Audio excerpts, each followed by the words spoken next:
Hola, bienvenidos a la edición nocturna de las noticias por France 24. Yo soy Andrés Mesa Muñoz y a continuación los titulares.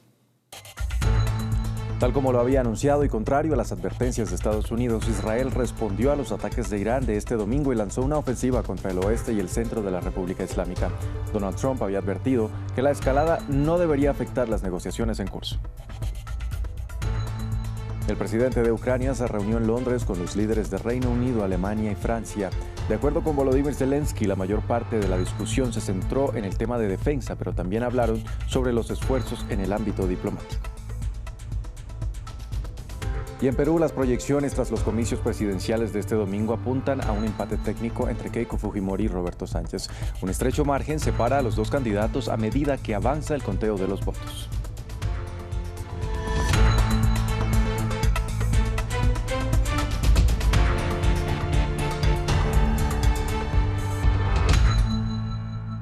Vamos a empezar en Medio Oriente y la respuesta de Israel a los ataques de Irán este domingo. Tel Aviv lanzó una ofensiva contra Oriente y el centro de la República Islámica solo horas después de que Teherán le disparara misiles balísticos como represalia a los embates contra su aliado Hezbollah en Líbano. Momentos después se elevaron alertas en Israel por lanzamientos de misiles desde Yemen. La reacción israelí se dio a pesar de que el presidente de Estados Unidos, Donald Trump, sugirió al primer ministro Benjamin Netanyahu no responder, alegando que estaban cerca de un acuerdo. Aún así, Trump dijo que esto no afectaría a las negociaciones en curso.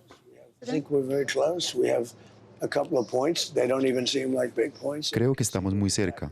Tenemos un par de puntos en común. Ni siquiera parecen puntos importantes. Han admitido que no tendrán más armas nucleares. Incluimos una cláusula que estipulaba que no desarrollaríamos armas nucleares. Y todos estaban muy contentos con ella, excepto yo. Y dije, bueno, ¿qué pasa si no las desarrollan? Sino que las compran, las adquieren. Quiero dejar claro que si las compran o adquieren, también hay que incluir esa cláusula, porque eso no es desarrollarlas. Y a continuación repasamos los últimos acontecimientos que llevaron a los ataques actuales. Una escalada que se registra pese al alto el fuego negociado por Estados Unidos entre Israel y Líbano el pasado 16 de abril y que no parece tener efecto en el terreno. Los detalles en el informe de Maxime Pluvine. Crónica de una escalada anunciada. Irán advirtió el domingo que lanzaría misiles hacia Israel, en lo que describió como un cumplimiento de la promesa de represalias en caso de que continuaran los ataques israelíes contra el Líbano. Repasemos los obstáculos que enfrentaron las negociaciones que culminaron en este nuevo incremento de las agresiones. En negociaciones directas entre Israel y el gobierno de Líbano en Washington, Estados Unidos declaró un alto el fuego el pasado 16 de abril, prorrogado una vez en mayo. Sin embargo, en el terreno, Israel nunca cesó sus bombardeos y Hezbollah nunca aceptó el acuerdo. Seguimos profundizando nuestras operaciones terrestres en el sur del Líbano para eliminar la infraestructura de Hezbollah.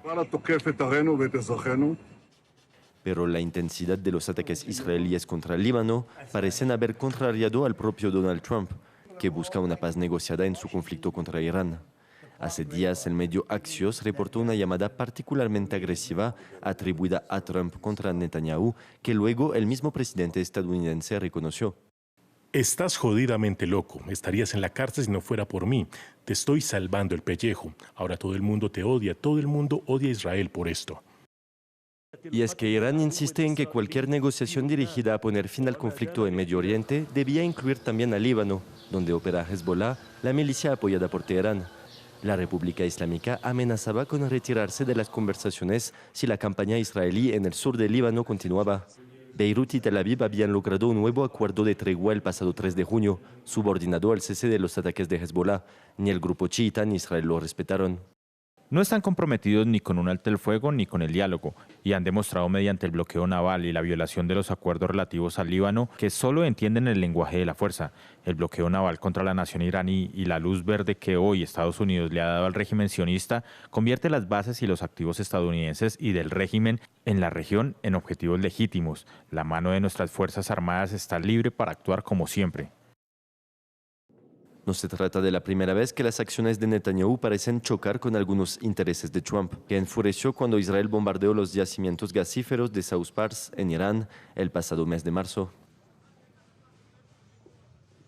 Cambiamos de tema y pasamos ahora a Reino Unido. El primer ministro Keir Starmer presidió un encuentro en Londres con los líderes de Ucrania, Alemania y Francia.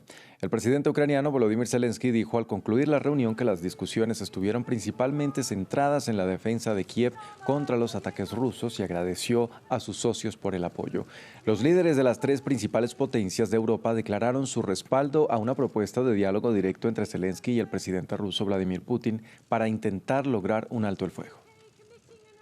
Es muy importante que haya protección también contra las amenazas balísticas con las que los rusos aterrorizan nuestras ciudades y comunidades. También discutimos posibles vías para activar la diplomacia y el rol de Europa en este proceso. Para Ucrania siempre ha sido una prioridad que la posición y la voz de Europa en las negociaciones sean fuertes. Vamos hacia el sudeste asiático, donde un sismo de magnitud 7,8 golpeó en el sur de Filipinas. Al cierre de esta emisión, los servicios de emergencia hablaban de que se estaban verificando las informaciones de que al menos 5 personas habían perdido la vida tras el temblor. El presidente Ferdinand Marcos Jr. instó a la población de las zonas afectadas a desplazarse a territorios más elevados ante el temor de un tsunami. Y en Perú avanza el conteo de los votos tras las elecciones presidenciales de este domingo y el escrutinio apunta a un resultado ajustado entre la candidata de derecha Keiko Fujimori y el aspirante de la izquierda Pedro Castillo. Esto tras una jornada marcada por retrasos en los puestos de votación y denuncias de presunto fraude. Los peruanos acudieron a las urnas esperanzados en que los candidatos atiendan los problemas que afectan al país. La seguridad es la principal preocupación. Veamos. Desde muy temprano, la policía debe atender crímenes como este. Un obrero habría sido asesinado por sicarios frente a su domicilio en Lima. La inseguridad en Perú ha dejado de ser un problema policial para convertirse en el principal freno de su economía. Zacarías López sale con miedo todos los días antes de conducir su bus. Los transportistas son uno de los principales gremios que sufren extorsión. Por supuesto que ya nadie quiere trabajar porque justamente ahora los candidatos que están haciendo su campaña dicen, ¿no?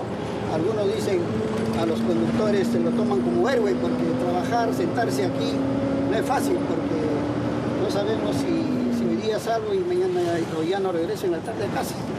Eso es muy peligroso. En esta empresa de buses incluso existen botones anti-extorsión. Según datos oficiales, el impacto económico de la criminalidad roza los 20.000 millones de soles al año, es decir, más de 5.000 millones de euros. Las familias y el sector privado asumen la peor parte de esta factura, con un Estado que gasta muy poco en mitigar las consecuencias de la inseguridad. Los sectores de construcción y transporte son los más golpeados por el cobro de cupos, el pago de una cuota para no ser objetivos de los criminales. Las micro y pequeñas empresas llegan a destinar hasta un 10% de su presupuesto anual exclusivamente a medidas de protección privada. Un dinero que debería usarse para generar empleo, pero que hoy se va en seguridad. A esto se suman niveles alarmantes de corrupción estatal que frenan el crecimiento económico y la inversión en infraestructura y educación. Pobres jóvenes, ¿qué futuro? Todo el mundo se va a salir de acá, se va a ir, porque no hay futuro para los jóvenes. Con una informalidad que supera el 70%, el tejido empresarial de Perú resiste a duras penas. El desafío para quien asuma la presidencia ya no es solo desarticular las bandas criminales, sino evitar que la delincuencia y la corrupción terminen por quebrar la economía del país. Hasta aquí este informativo en France 24. Gracias por acompañarnos. Los invitamos a que continúen con toda nuestra programación.